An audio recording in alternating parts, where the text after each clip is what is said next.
இன்றைக்கி நம்ம வீடியோவில் கார்த்திகை தீபம் அன்னைக்கு அகல் விளக்க வைக்கிறதுக்காக அகலை எப்படி ஈஸியாக வாஷ் பண்ணுறதுனும் எண்ணெய் எப்படி நிறைய யூஸ் பண்ணாமல் கம்மியாக யூஸ் பண்ணுறதுனும் எண்ணெய் கசியாமல் எப்படி விளக்க ஏற்றுறதுன்னு பார்க்க போகிறோம். கூடவே யூஸ்ஃபுல்லாக இருக்கிற நிறைய டிப்ஸ் பார்க்கலாம். வாங்க நம்ம வீடியோக்குள்ளே போகலாம். நம்ம எவ்வளோ தான் கஷ்டப்பட்டு அகல் விளக்க வாஷ் பண்ணாலும் அதில் இருக்க பிசு தன்மை போகவே போகாது. நான் சொல்கிற இந்த டிப்பை ஃபாலோ பண்ணிங்கன்னா அகலில் ரொம்ப ஈஸியாக வாஷ் பண்ணிடலாம். அடுப்பில் கொஞ்சம் தண்ணி நல்லா சூடு பண்ணிவிட்டு 1 டேபிள் ஸ்பூன் பேக்கிங் சோடா, அரை லெமன், நம்ம துணிக்கு வாஷ் பண்ணுறதுக்காக வச்சுருக்க பவுடர் 1 டேபிள் ஸ்பூன் போட்டுட்டு நல்லா மிக்ஸ் பண்ணி எடுத்துக்கோங்க. உங்ககிட்ட பேக்கிங் சோடா இல்லைனாலும் பரவாயில்ல, 1 டேபிள் ஸ்பூன் கல் உப்பு சேர்த்துக்கோங்க. நான் இன்றைக்கி கல் உப்பு வச்சு தான் ஈஸியாக அகல வாஷ் பண்ணி காமிக்க போகிறேன். 1 மணி நேரம் இந்த மாதிரி மூழ்க வச்சுட்டு க்ளீன் பண்ணி எடுத்தோம்னா நம்ம போட்டு தேய்க்கணுன்ற அவசியம் இருக்காது. இப்படி போட்டு வைக்கும்போது தண்ணி கொஞ்சம் சூடாக இருக்கிற மாதிரி பார்த்துக்கணும். இப்போ நம்ம வெளியே எடுத்து பார்க்கலாம். தண்ணி நல்லா ஆறி போயிடுச்சு, கொஞ்சம் கூட பிசு தன்மை இல்லை. இப்போ பார்த்தீங்கன்னா இதை ரொம்ப ஈஸியாக க்ளீன் பண்ணி எடுத்துக்கலாம். ஜஸ்ட் ஒரே ஒரு தண்ணியில் போட்டு எடுத்துகிட்டு தொடச்சி எடுத்தோம்னா அப்படின்னா க்ளீன் பண்ணுறதுக்கு ரொம்ப ஈஸியாக இருக்கும்.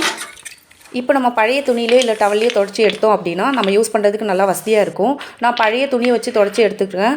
அகல் விளக்க போட்டு தேய்ச்சிட்டு இருந்தோம்னா நம்ம டைமும் அதிகமாக செலவாகும், அதில் இருக்க பிசு தன்மையும் போகாது. இந்த டிப்பை ஃபாலோ பண்ணோன்னா நம்ம ஈஸியாக அகலை கழுவி எடுத்துடலாம். செகண்ட் டிப் பார்க்கலாம். நம்ம விளக்குங்களை வாங்கும்போது இந்த மாதிரி வாங்கிட்டு வந்த உடனே க்ளீன் பண்ணிவிட்டு அப்போவே நம்ம எண்ணெய் ஊற்றி பற்ற வச்சோம்னா நிறைய எண்ணெய் பிடிக்கும். அதுக்கு நம்ம என்ன பண்ணலான்னு பார்த்தீங்கன்னா, ஒரு பாத்திரத்தில் தண்ணியை ஊற்றிக்கிட்டு நாளைக்கு தீபம்னா இன்றைக்கி நைட்டே ஊற வச்சுக்கோங்க. நல்லா க்ளீன் பண்ணதுக்கப்புறமா இந்த மாதிரி விளக்குகளை வெயிலில் கவுத்து போட்டு காய விட்டு ட்ரை பண்ணிக்கோங்க.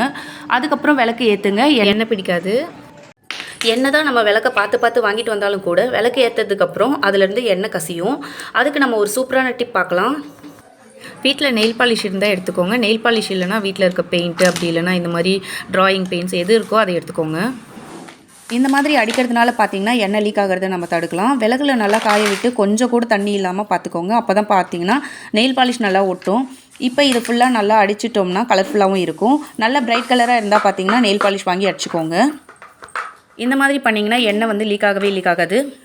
இன்னொரு மெத்தடும் இருக்குது. நம்ம வீட்டில் இருக்க அட்டை டப்பா இருக்குது பார்த்தீங்களா, அதை இப்படி விளக்கு ஷேப்பில் கட் பண்ணிக்கோங்க. இந்த மாதிரி கட் பண்ணிவிட்டு அட்டைக்கு மேலே விளக்க வச்சிங்கன்னா எண்ணெய் லீக் ஆகிறது தடுக்கலாம். இந்த எண்ணெய் எல்லாமே இந்த அட்டையை இழுத்துரும். இந்த மாதிரி நீங்கள் யூஸ் பண்ணிக்கலாம். இதுவும் சூப்பராக இருக்கும். நீங்கள் இந்த அட்டை அந்த அட்டை தான் யூஸ் பண்ணணும்னு அவசியம் இல்லை. வீட்டில் இருக்க எந்த அட்டையை வேணாலும் யூஸ் பண்ணலாம்.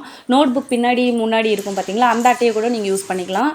அதே மாதிரி பார்த்தீங்கன்னா ஷேப் உங்களுக்கு ஏற்ற மாதிரி கட் பண்ணிக்கோங்க. நீங்கள் டெக்கரேட்டிவாக பண்ணணுன்னா உங்களுக்கு நீங்கள் ஸ்டார் ஷேப்போ இல்லை ஸ்கொயர் ஷேப்பு, சர்க்கிள் ஷேப் எது வேணாலும் நீங்கள் கட் பண்ணிக்கலாம். நெக்ஸ்ட் டிப் பார்த்திங்கன்னா, விளக்குல எண்ணெய் ஊற்றும் போதோ இல்லை விளக்கு ஏற்றும் போதோ தெரியாமல் எண்ணெய் சிந்திடும்.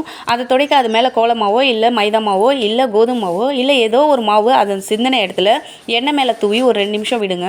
அதுக்கப்புறம் அதை ஒரு வேஸ்ட் கிளாத் வச்சு தொடச்சி எடுத்துருங்க. இப்படி பண்ணிங்கன்னா எண்ணெயை ஈஸியாக க்ளீன் பண்ணிடலாம்.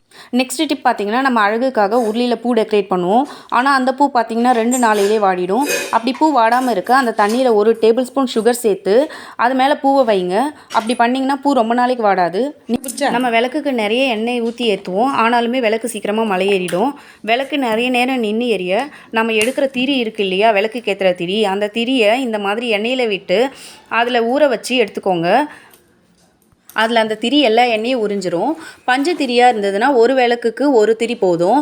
அதுவே நூல் திரியாக இருந்ததுன்னா அந்த திரியை 2ஆக பிரிச்சுக்கோங்க.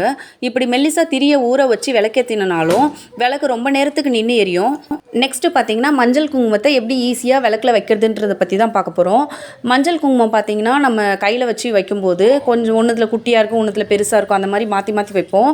அதுவே பார்த்திங்கன்னா இந்த மாதிரி பட்ஸை ஒரு தண்ணியில் லைட்டாக நனைச்சிட்டு அந்த பட்ஸ்லேருந்து மஞ்சள் குங்குமத்தை நீங்கள் விளக்கில் வச்சிங்கன்னா கரெக்டாக பார்த்திங்கன்னா குட்டியாக அழகாக நம்ம மஞ்சள் குங்குமம் வைக்கலாம். இருக்கிறதுலே பெரிய கஷ்டம்னு பார்த்திங்கன்னா நம்ம விளக்கேற்றும் போது விளக்க பற்ற வைக்கிறது தான். ஏன்னா கார்த்திகை தீபத்துக்கு நிறைய விளக்கேற்றுவோம். அதுக்கு கற்பூரம் இருக்குது இல்லைங்களா, அந்த கற்பூரத்தை பொடியாக நசுக்கிக்கிட்டு விளக்கு திரியோட முனையில் அதை லைட்டாக தடவி விட்டுட்டு விளக்கை ஏற்றுங்க. அப்படி ஏற்றுனீங்கன்னா ஒரே வத்தி குச்சியில் 10 விளக்கு கூட ஏற்றலாம்.